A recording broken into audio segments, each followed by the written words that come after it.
It's no secret that the Saudi royal family is among the richest families on the entire globe.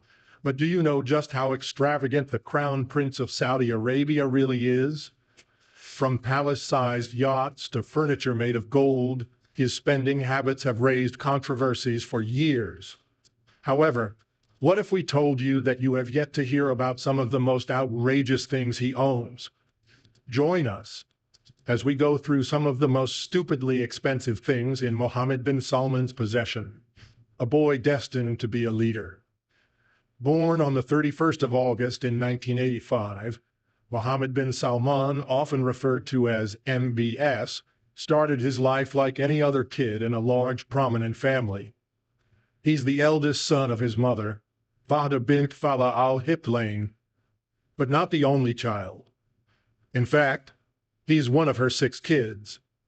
Now being the 8th child overall in the family and the 7th son to his father, Prince Salman bin Abdulaziz, it might not have seemed like he was destined to stand out. However, sometimes it's the middle kids who surprise you the most. As Mohammed grew up, you could see the makings of a leader in him early on. He wasn't just any student. He was driven by passion right from the beginning. When he attended King Saud University, he graduated with a bachelor's degree in law and came out second in his class. It's as if he was already setting the stage for the big roles he'd play in the future. After completing his studies, Mohammed didn't jump straight into the public eye, but instead chose to try out the private sector for a bit, which probably gave him a unique perspective on things. Soon enough, though, the pull of politics and family duty became too strong. By the age of 24, he was out in the political arena as a special advisor to his father, who at the time was the governor of Riyadh province. This is where things started to get interesting, Mohammed's beginnings in politics. In his early days in politics, Mohammed was often seen as his father's right-hand man, a young face beside the seasoned leader. His roles were varied. He worked as the Secretary General of the Riyadh Competitive Council, special advisor to the chairman of the board for the King Abdulaziz Foundation for Research and Archives, and more. It was like he was trying on different hats, each one preparing him for the eventual crown. Then, in October 2011, the passing of Crown Prince Sultan bin Abdulaziz led to a shift in the royal hierarchy. As his father climbed the ranks, so did Mohammed. By June 2012, with another passing in the royal family, Mohammed found himself moving closer to the center of power. When his father became the crown prince, he took on the role of chief of the crown prince court, a position that came with a ministerial rank. You could almost see the weight of responsibility starting to settle on his shoulders.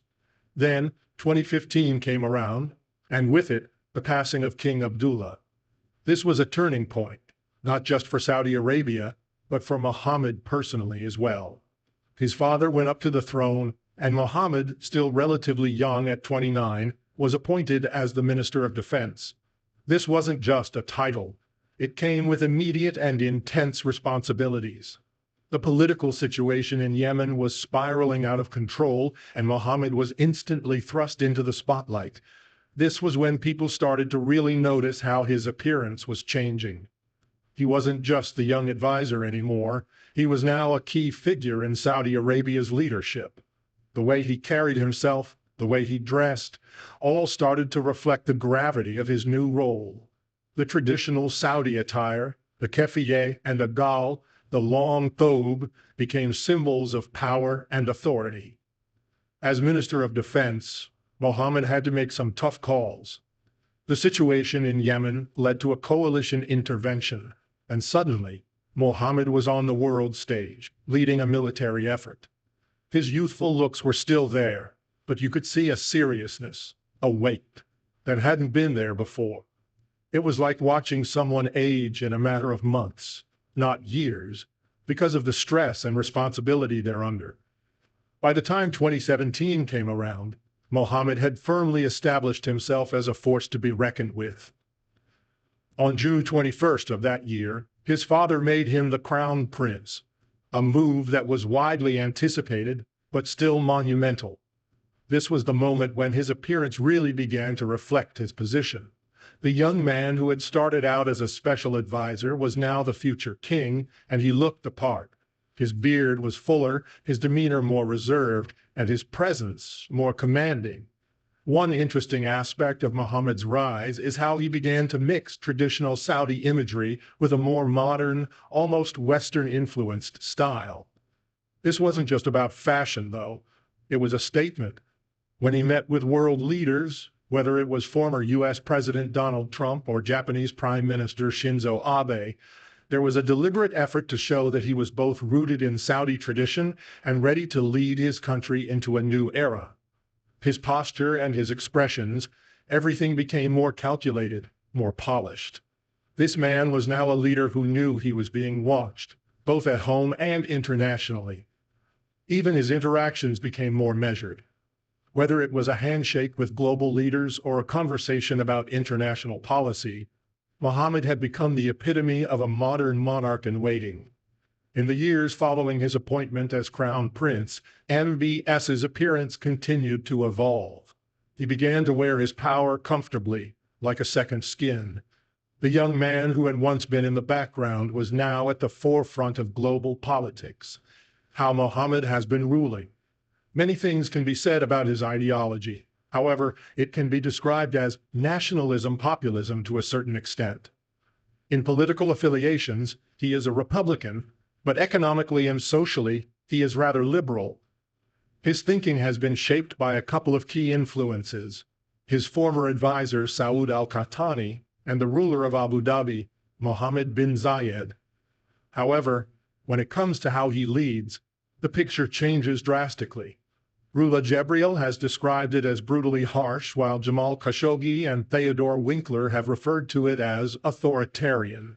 However, one thing that can be noted about Muhammad's rule is his love for Arab nationalism, both internally and externally. He has explained that he is against the Islamist movements, and this position is one of his main tools to define himself as a leader. Although the nationalist ideology of his leadership is a good aspect, there is also a negative aspect of him as a leader. Evidently, under the rule of Mohammed bin Salman, Saudi Arabia has gradually transformed into an even more authoritarian regime. Opponents of the government, especially the human rights campaigners, have not been spared. Even reporters and critics, local or international, are not free from danger.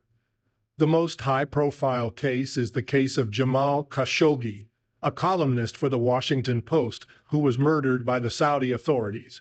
Nevertheless, Mohammed has supported mass detentions of human rights activists, pointing to the necessity to transform Saudi Arabia into a state he wants to create based on Arab nationalism.